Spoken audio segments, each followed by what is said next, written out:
Hey everyone, Jason here with the Gamer Side, and today I'm going to show you a little bit of how I pimped out my copy of That's Wizard. Now, if you watched my review for the game, you already know I'm a big fan. I rated this a 9 out of 10. It's just a great dueler with an awesome theme, and really love what this game stands for. So, I have the base game. I also have the Arcana expansion, and there was also a promo pack of holo or foil cards that I have. And one of the things that I realized was that this little card holder that I originally got for Adventure Tactics, we kept our party cards that we acquired as a party, kept them in here so we could pass around the table and everyone could kind of look at what the cards were. And then we finished up that game. We played that campaign twice, sold it off.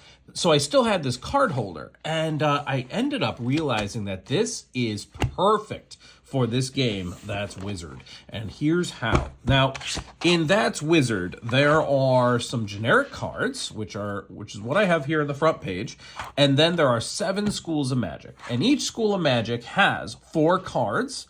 And so you'll notice a pattern. The number 4 works really well here, considering this portfolio here is 4 cards per page.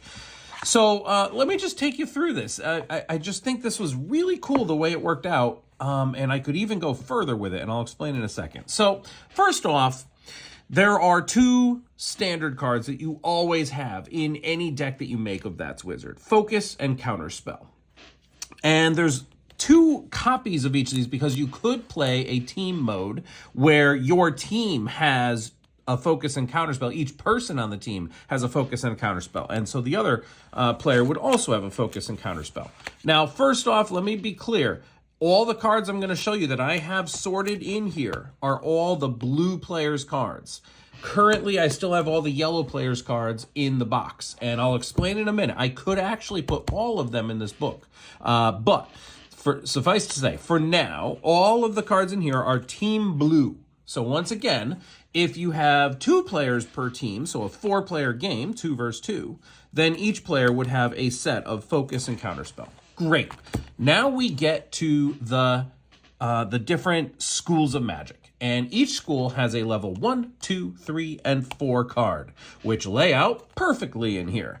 So don't ask me to remember the symbols here and what the name is of the school of magic, but the spells here are Shock, Tongue Tie, Ignite, and Erase Memory. So yeah, I'm not sure which school of magic that is. It's in the rulebook, but that is level 1, 2, 3, and 4 of that school of magic. Then, because I have the holo foil promo cards, I put that related to the same school in the top left of the second page, facing this. And then lastly, there's another card. It has that special symbol there. If you are playing in team mode, then this is an optional card that you can use. So is the foil, by the way. It's an optional, in this case, it's an optional replacement for level 4, which is this spell, Erase Memory, level 4. So you can use either this level 4 or this level 4. And then if you're playing in team mode, this one here is an optional level 1, which has a team effect. And you can use that in place of the normal level 1. So that's how these 2 work. And now, on every subsequent page for the next 6 pages, it all follows the exact same format. Level 1, 2, 3, and 4 of this school, the holo foil replacement. In this case, it's for a level 3 replacement. They're all different. And then the team 1, which again is a level 3 replacement. And once again, these are all team blue here. So Team Blue gets to look through all these different pages of these spell books or different schools of magic and decide, okay, I'm going to have Share Pain and Fear from this school, and maybe taking the foil as well, whatever. And then you're going through and choosing your 7 cards, because you get 7 cards from any of the different schools, and you do have to go sequentially. So if I want this level 4, Mind Control, I have to take levels 1, 2, and 3 of this school of magic. So you have to go sequentially. But you're going to pull out the 7 cards that you want for your game. And a game is basically 3 matches, best 2 out of 3. So you pull them out of the folio, the binder, and you play your game. and then you can easily sort them right back in.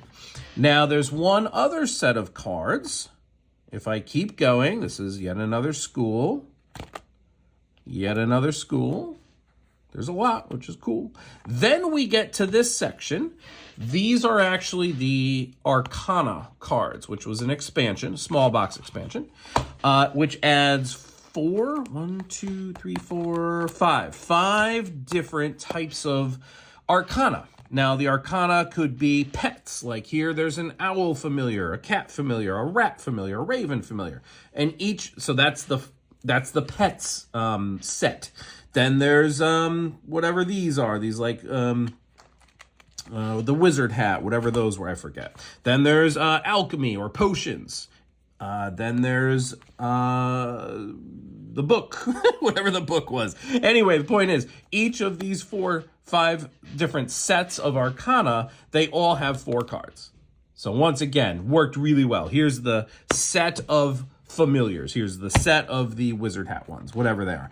And the way that the rules work is you're agreeing between the 2 players or between the teams which of the sets are we going to use for this game. And you get either 1 card from the set or 2 cards, or you can get 1 from one set, 1 from another set. The rules in here explain the different ways that you could do that. So once again, very easy to look and see, okay, of the familiars, this is the one I want. And then of these, this is the one I want. So then there's the potions, the whatever the book is, and finally, the last page is this symbol here, which once again, this set is used in team mode only. So you do have this page in here, just like in all the Schools of Magic.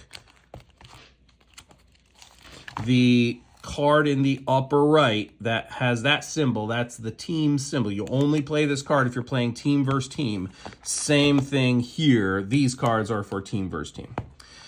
And if you'll notice, all the pages that I filled up here in this particular Vault X folio that I have, that consumed exactly half of the folio.